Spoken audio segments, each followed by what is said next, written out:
নাহমাদুহু ওয়া নুসাল্লি আলা রাসূলিহিল কারীম। সম্মানিত ভাই বন্ধুগণ, পৃথিবীর রাষ্ট্রপ্রধানদের ভিতরে সর্বশ্রেষ্ঠ রাষ্ট্রপ্রধান ছিলেন রাসূলুল্লাহ সাল্লাল্লাহু আলাইহি সাল্লাম। তিনি খুলুকিন আযীম, মহান চরিত্রের অধিকারী ছিলেন। কোনো এক সফরে যাত্রাবিরতিকালে খাবার প্রস্তুতির জন্য সাহাবা আজমাইন রাদিয়াল্লাহু আনহুমগণ নিজেরা বিভিন্ন কাজ ভাগ করে নিয়েছিলেন। রাসূলুল্লাহ সাল্লাল্লাহু আলাইহি ওয়াসাল্লাম নিজেও লাকড়ি সংগ্রহের দায়িত্ব নিলেন। রাসূলুল্লাহ সাল্লাল্লাহু আলাইহি ওয়াসাল্লাম বললেন, সকলের মাঝে নেতা হয়ে বসে থাকা আমি পছন্দ করি না। হযরত আবু বকর রাদিয়াল্লাহু তাআলা আনহু নিজের ধার্যকৃত ভাতার সঞ্চিত অর্থ বাইতুল মালে জমা করে দিয়েছিলেন। হযরত ওমর রাদিয়াল্লাহু আনহু ও তার গোলাম জেরুজালেমের সফর কথা আমরা জানি যে বাহন ছিল মাত্র একটি, তাই পালাক্রমে সওয়ার হচ্ছিলেন। কখনো ওমর রাদিয়াল্লাহু তাআলা আনহু উটের উপর চড়তেন আর তার গোলামের হাতে উটে রশি থাকতো, আর যখন গোলাম উটের উপর চড়তেন তখন ওমর রাদিয়াল্লাহু তাআলা আনহুর হাতে উটে রশি থাকতো।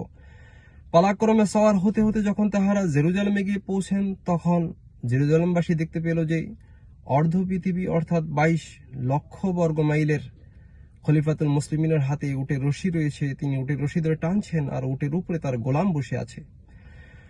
মুসলিম বিশ্বে এমন অনেক আরো শাসক ছিলেন যাহারা ছদ্মবেশে ঘুরে জনগণের অবস্থা দেখতেন, ব্যক্তিগত কাজ করে জীবিকা নির্বাহ করতেন। মুসলমানদের ভিতরে এই সমস্ত গুণ আজ কম দেখা গেলেও অন্যদের ভিতরে তা দেখতে পাওয়া যায়। অনেক আগে পত্রিকা পড়েছিলাম যে কোনো এক দেশের প্রধানমন্ত্রী সুপার শপ থেকে বাজার করে নিয়ে বের হচ্ছিলেন। সুপার শপে কর্মরত বাংলাদেশের এক নাগরিক এটি দেখে আশ্চর্য হলেন। প্রযুক্তির মাধ্যমে আমরা আরও দেখতে পাই যে জাস্টিন ট্রুডোর মতো রাষ্ট্রপ্রধানরা পাবলিক বাসে করে দেহরক্ষী ছাড়া চলাফেরা করা কিংবা সিকিউরিটি গার্ডদের সাথে হাত মিলিয়ে বন্ধুর মতো কথা বলা। জোসে মুজিকার মতো প্রেসিডেন্টরা বলে থাকেন, প্রেসিডেন্ট কোনো ঈশ্বর নন যে তাকে পরিবর্তন করা যাবে না। প্রেসিডেন্ট জনগণের সেবক মাত্র। একই পদে বারংবার একই ব্যক্তিকে মনোনীত করার কোনো যুক্তি নাই, তাই সবাইকে সেবা করার সুযোগ করে দেওয়া উচিত। সম্মানিত ভাই বন্ধুগণ, প্রেসিডেন্ট, দলনেতা, সংসারের কর্তা যেমন হয়ে থাকে, তার অধীনস্থরা তেমন হয়ে থাকে, বিচার ব্যবস্থাও তেমন হয়ে থাকে। বাংলাদেশ প্রতিদিনে পড়েছিলাম বারাক ওবামা ব্রিটেন সফরে আসলে লন্ডনের পুলিশ বারাক ওবামার গাড়ি বহরের ড্রাইভারকে মামলা করে দিয়েছিলেন। বিচার ব্যবস্থা কতটা স্বচ্ছ থাকলে এমনটি করা সম্ভব হয়। কাজের সূত্রে এখন জাপানি নাগরিকদের সাথে আমার কথাবার্তা হয়ে থাকে। তারা বলে থাকে, we can go more than 200 countries without visa. 200-র উপরে দেশে তাদের বিনা ভিসায় যাওয়ার পিছনে যে কারণসমূহ রয়েছে, যে গুণগুলো থাকার কারণে তারা এই সুবিধাগুলো পাচ্ছে, সেই সমস্ত গুণগুলো কেন আমাদের ভিতরে হতে পারে না? আমরা কেন তেমন গুণের অধিকারী হতে পারি না? ইন্ডিয়া সফরে গিয়ে দেখলাম যে বাহিরে খাবার এবং পানির দাম যেমন, দমদম এয়ারপোর্টের ভিতরও খাবার এবং পানির দাম তেমনই। চেন্নাই সিটিতে নেমে দেখলাম সেখানেও পানির বোতল 20 টাকাই।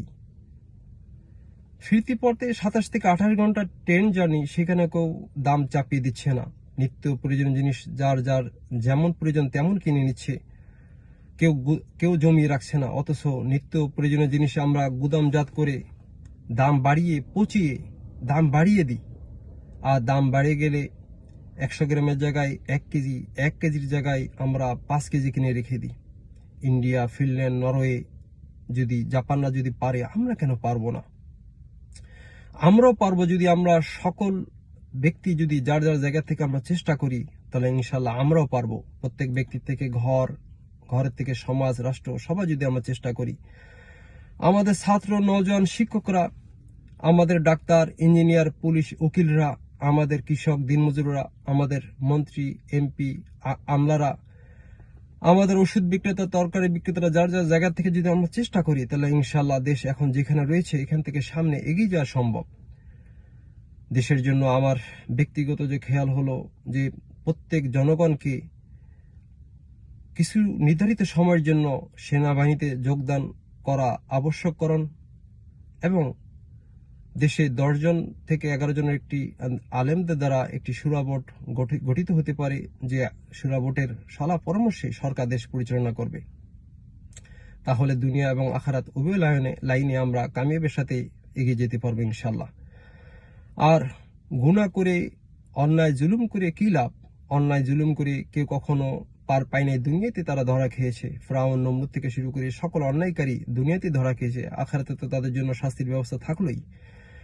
গুনাহ কখনো গোপন থাকে না, যে কোনো গুনাহ অন্যায় তা প্রকাশ হয়ে যায়। পাহাড়ের পদদেশে যদি কেউ একাকী নিরালায় ইবাদত করে সেটাও মানুষের অন্তরে পৌঁছে যায়। আর গহীন জঙ্গলে যদি কেহ গুনাহ করে সেটাও হাটে বাজারে ছড়ায় যায়। আল্লাহ সুবহানাহু ওয়া তাআলা আমাদের সবাইকে সঠিক পন্থায় চলার তৌফিক দান করেন। আমিন। সুবহানাল্লাহি ওয়া বিহামদিহি, সুবহানাকাল্লাহুম্মা ওয়া বিহামদিকা, আশহাদু আল্লা ইলাহা ইল্লা আনতা, আস্তাগফিরুকা ওয়া আতুবু ইলাইক।